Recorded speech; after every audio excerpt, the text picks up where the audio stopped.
Hi guys, welcome back to my channel. My name is Sam and I'm the creator behind Baby Ducks Creations. So in today's video, I actually have two markets to recap with you guys. The first one is from June 6th. It was called the Hatter's House Craft Market. I'm going to go ahead and play the clips that I took. I was trying to do a market vlog. I am not using all the clips that I used, and I'm still kind of getting used to remembering to record a lot at markets. So I will definitely put what I can like right here before I actually do the recap of what I made. So enjoy. Happy Market Day! So this is my coworker or work wife Nicole. She's the one who likes to help me with all of these and stuff. And we just set up because we both woke up really late. She woke up later. I did. I woke up way later. I woke her up when I did. So we just got completely set up and everything. It is hot, but thankfully it's not quite as windy as last weekend. So I think it'll be okay.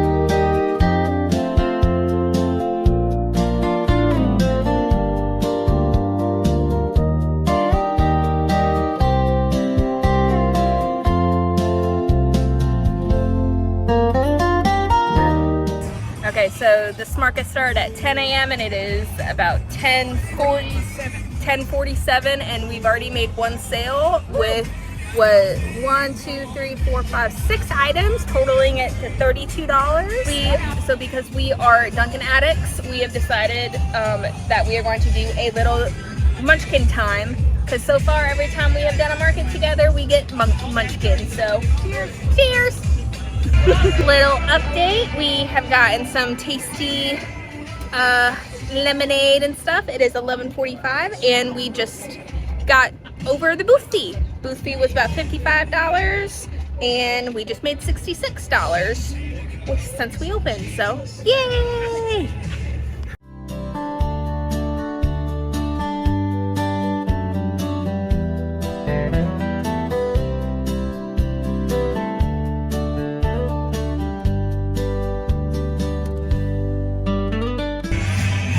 So little check-in and stuff, it is, I think, maybe close to like 1:30 or something. Yep. And so we are actually going to be shutting down early at like 2:30 based on what the organizers said. But so far, made about $108.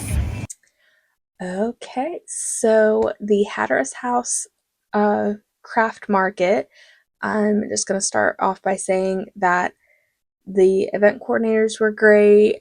It was actually a craft market to kind of help, like, I guess, publicize a book that somebody was putting out called Hatter's House. Definitely recommend you guys go check it out. I definitely feel, I guess, connection to it and everything because it's pretty much based on a first responder family, specifically a firefighter and his wife. You know, things that come along with being a first responder family, as well as, you know, talk about PTSD amongst first responders. And it does have, you know, like some like faith-based things in it. I myself am not very religious. But I mean, I don't take any kind of like offense to like reading about any of that. But I definitely recommend you go check out that book. It is by a new upcoming author named Tamara Fox. The primary thing that you guys are looking for, most likely, is the recap for this market. So let me go ahead and walk you through everything that sold and I will give you the grand total, which is not that grand. I have my little handy dandy notebook right here. So the first sale that we had, it was actually our biggest sale of the day. They bought 6 items, and it was totaling $32. So they got a pudgy cow for $10, a orange little chicken for $6, a swinging frog for $4. Now, those of you who may not know, like, it's pretty much a frog on a swing, and I kind of say you can use them as bag charms or put them around your rearview mirror. So I don't really call them anything specific. I just say swinging frog, swinging duck, etc. So yep, I got a swinging frog, a upside down possum, and then 2 of these stress blobs that I've shown in a previous video before. So all that totaling to $32. The second sale was a chunky axolotl for $8, then a hen stress ball for $8, 1 stress blob for $2, a loaf cat for $16, let me see, a swinging frog and a swinging duck, each of those $4, a duck keychain for $4, 2 stress blobs for $2 each. And then the next bigger transaction was a total of $22. So that was 2 hen stress balls for $8 each, a tiny duckling for $4, and then 1 stress blob for $2.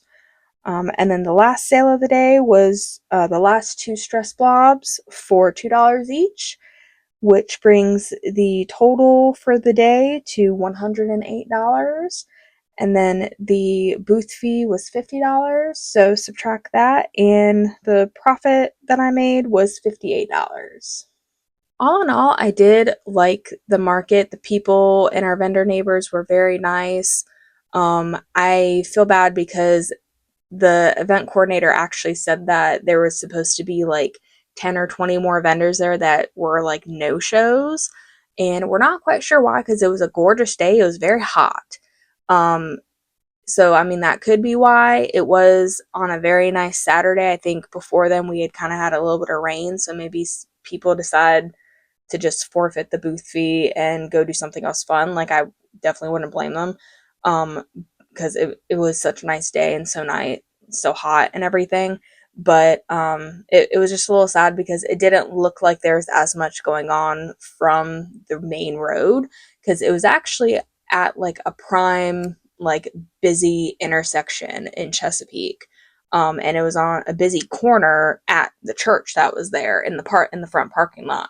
So I feel like in theory it probably would have done very well, but just between a lot of the vendors not showing and it kind of not looking like it was as big of a thing going on, I would probably chalk it up to that as being the reason why it wasn't very busy. But all in all, it was very good. Like I said, our vendor neighbors were very nice. I got to meet the book author of the book that was being promoted and everything, and kind of talk to her more about the story, kind of share to her a little bit about me and my husband's story with being a Leo wife and everything.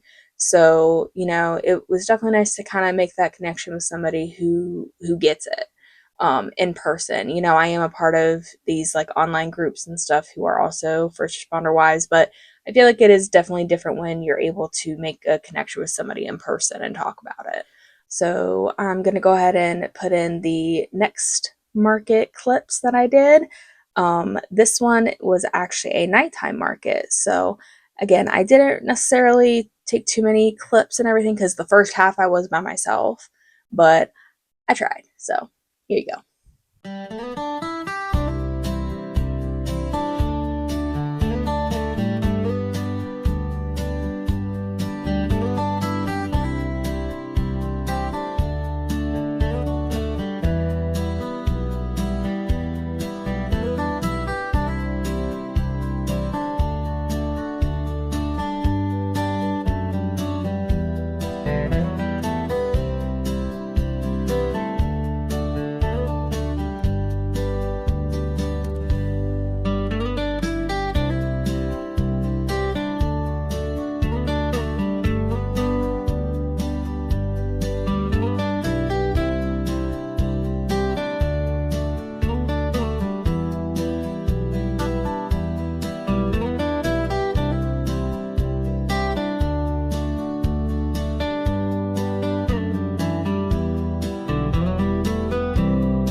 Okay, so that market was called the Manifestation Festival, and it was back at the location called Ouzel Finch Brewery on Fort Monroe.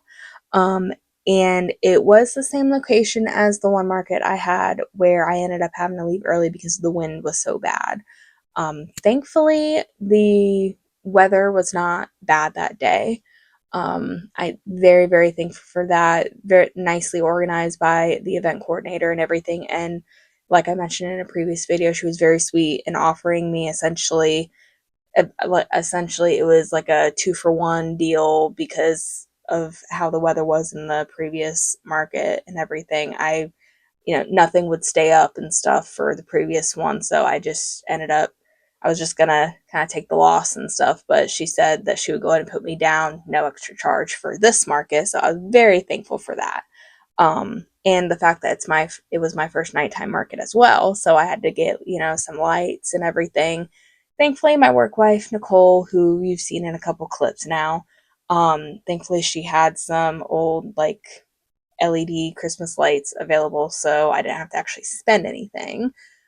But it was definitely fun, as far as like it being a nighttime market. Enjoyed my vendor neighbors and walking around and stuff. I do think that it was definitely busier than the previous one as well. Lots more foot traffic and stuff. And I feel like it is a good location, especially because it has the space for these kind of things. But I don't know, it was kind of, as people walked around, if they were done walking around, then they just went back to the brewery, understandably so. I think at a certain point, I stopped really noticing like as many like newer people coming to the brewery. So it kind of died off like by the time it was really getting dark. So, but let's go ahead and go through the market recap for this one. Alrighty, so the Manifestation Festival market, this one was on June 26th, and I made 5 sales. All of them were made in cash, which was kind of different and stuff. Surprisingly, the first sale I made was one of my snugglers. I actually had a horse snuggler for $25, and I was actually quite surprised that somebody right off the bat got one of my baby items and stuff. Is very sweet. And then I also sold a loaf cat for $16, a chubby frog for $6, a little octo for $4, and then the last sale of the night, I believe it was with the event coordinator's daughter, and she was very sweet the entire time. She actually crochets too. I'm so sorry. I don't believe I got her name. But she got a upside down possum for herself for $8, and then she got a watermelon keychain from one of the other little girls that was with her all the night. And originally the my keychains were $3, but she'd asked me if I would sell it for 3 because she only had $11 in cash. So I'm like, of course, it's the end of the night, and you guys have been so sweet and everything. Just it's all good. So with all those being in cash, it came out to a total of $62.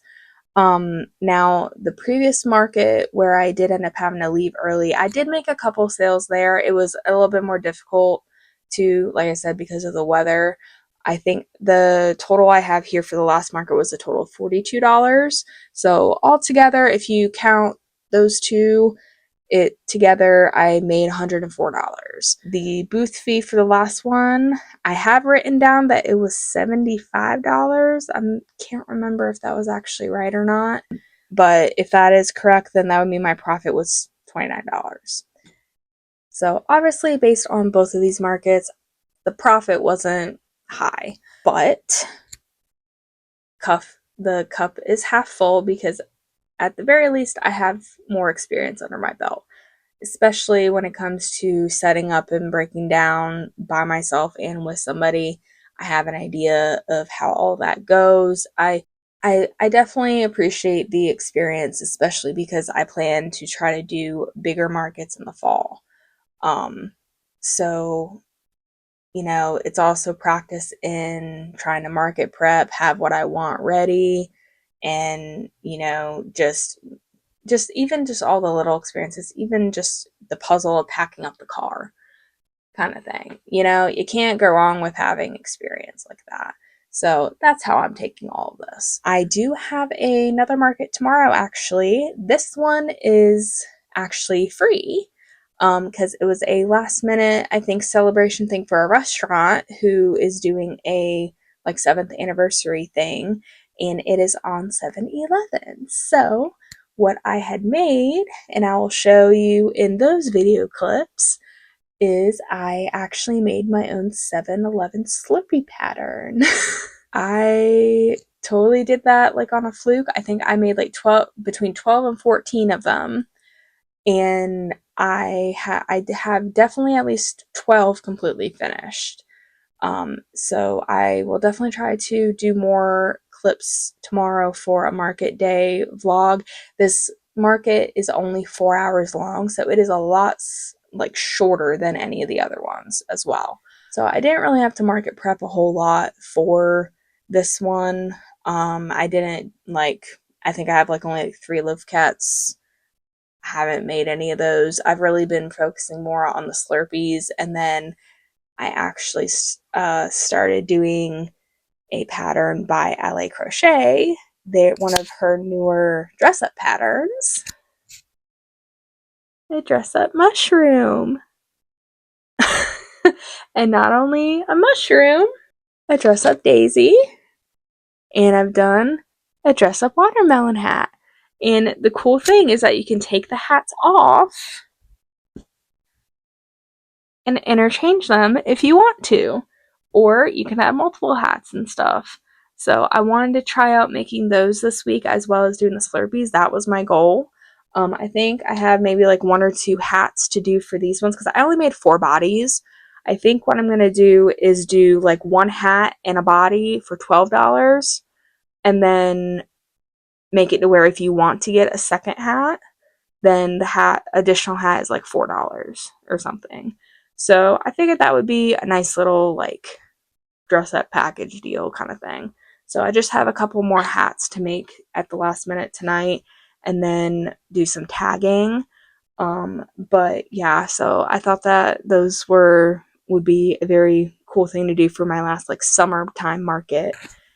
Okay, so that is all I have for you guys for this video. I hope you enjoyed the market vlogs and recaps. If it's something that you do like, let me know in the comments and I'll keep doing them. Like I said, I do have a market tomorrow that I'm going to try to do some market vlog clips for, and I'm going to try to do another market recap slash blog video for that one.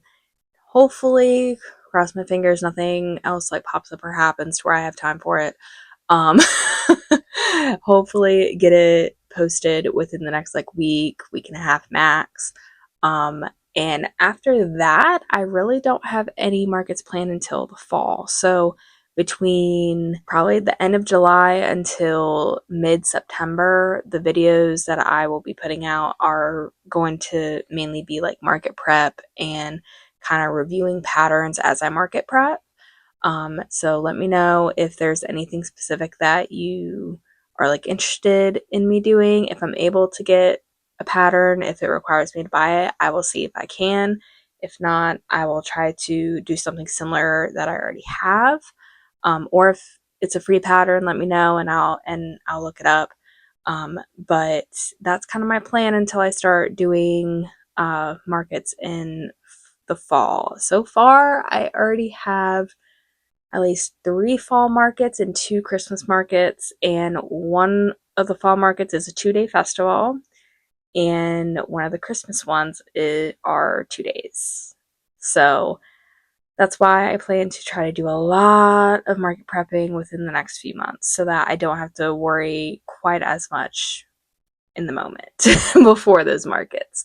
So I hope you guys still, decide to follow along and stuff. Don't forget to like and subscribe, and I hope to see you in the next one. Bye!